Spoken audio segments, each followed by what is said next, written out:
네, 기무사의 계엄령 문건 수사는요, 일사천리로 이뤄졌습니다. 지난 7월 6일 군 인권센터가 문건을 공개하고 또 7월 10일 조현천 전 기무사령관 등을 내란 음모 혐의로 고발을 합니다. 그리고 같은 날 인도를 순방 중이던 문재인 대통령이 현지에서 육군과 기무사를 배제한 독립수사단을 꾸리라는 특별 지시를 내립니다. 자, 다만 핵심 군 관계자들이 이미 전역을 해서 군 수사로는 한계가 있어 7월 26일 군과 민간검찰이 합동수사단을 꾸립니다. 자, 군에서는 전익수 공군본부 법무실장 등 군검사 8명이, 그리고 검찰에서는 노만석 서울중앙지검 조사 2부장 등 검사 7명이 투입이 됐습니다. 자, 문재인 대통령도 합수단을 향해 강도 높은 수사를 주문했습니다. 기무사의 세월호 유족 사찰과 계엄령금 토는 그 자체만으로도 있을 수 없는 구시대적이고 불법적인 일탈 행위입니다. 범죄 성립 여부를 떠나 기무사가 결코 해서는 안 될 국민 배신 행위였다고 생각합니다. 자, 그리고 오늘 합수단이 중간 수사 결과를 발표했습니다. 사실상 수사 종료를 의미하는데요. 이 내란 음모 혐의로 고발된 이들이나 또 수사선상에 올랐던 피의자들 중 재판에 넘긴 사람은 단 한 명도 없습니다. 특히 수사의 핵심은요, 실제 계엄을 실행할 의도를 갖고 문건이 작성됐느냐 여부였는데, 합수단은 문건의 성격도 규명하지 못했습니다. 사실상 빈손 수사라고 할 수 있는데요.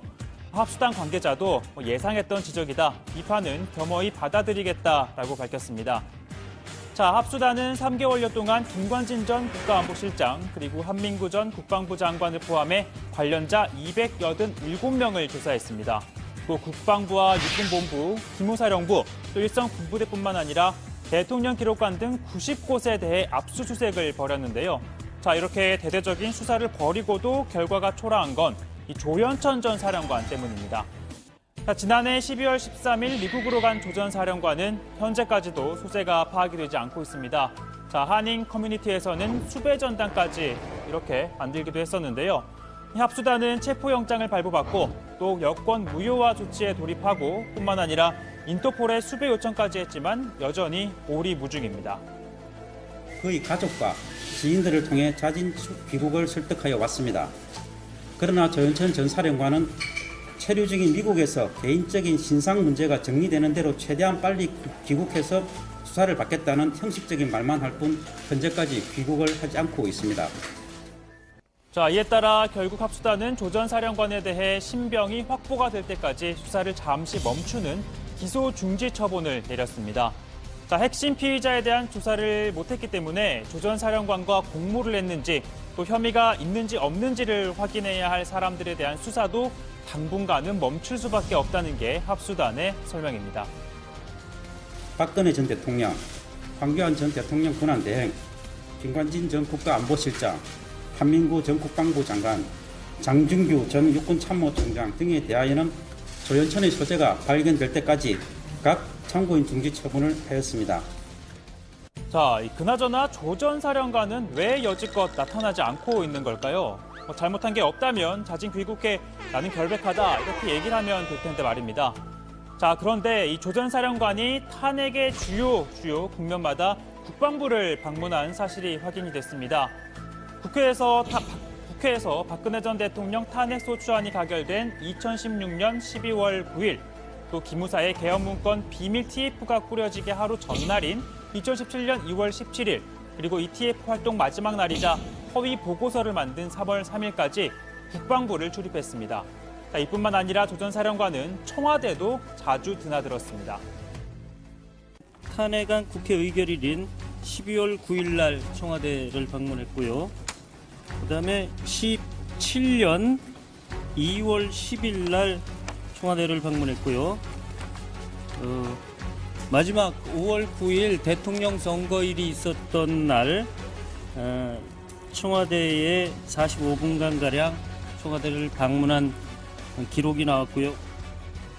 자, 이렇게 조현천 전 사령관이 촛불 집회, 또 탄핵 국면 당시 국방부와 청와대를 왜 이렇게 자주 방문했는지에 대해 조사를 해야 하지만 현재 본인이 귀국을 거부해 이루어지지 못하고 있는 겁니다.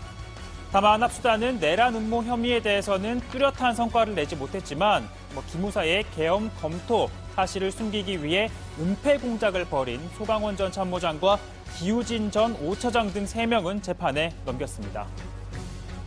위장 TF를 만들어 허위 연구 계획서를 작성하고 동권 계엄령 문건이 마치 키 리졸버 연습 기간에 훈련용으로 생산된 것처럼 허위로 훈련 비밀 등재 공문을 기한한 기무사 장교 3명에 대해서는 허위 공문서 작성죄 등으로 인지하여 금일 불구속 기소하였습니다.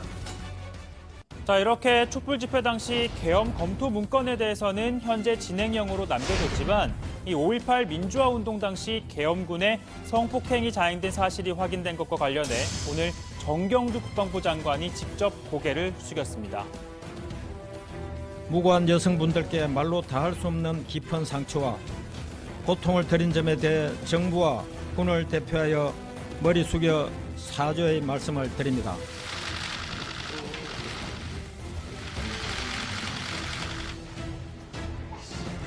계엄군 지휘부의 무자비한 진압작전으로 무고한 여성 시민에게 감당할 수 없는 피해를 입힌 것을 통렬히 반성합니다. 자, 이뿐만 아니라 정 장관은 진상조사에서도 군이 적극 협조하겠다며 피해 여성들의 명예 회복과 치유에도 적극 나서겠다고 밝혔습니다.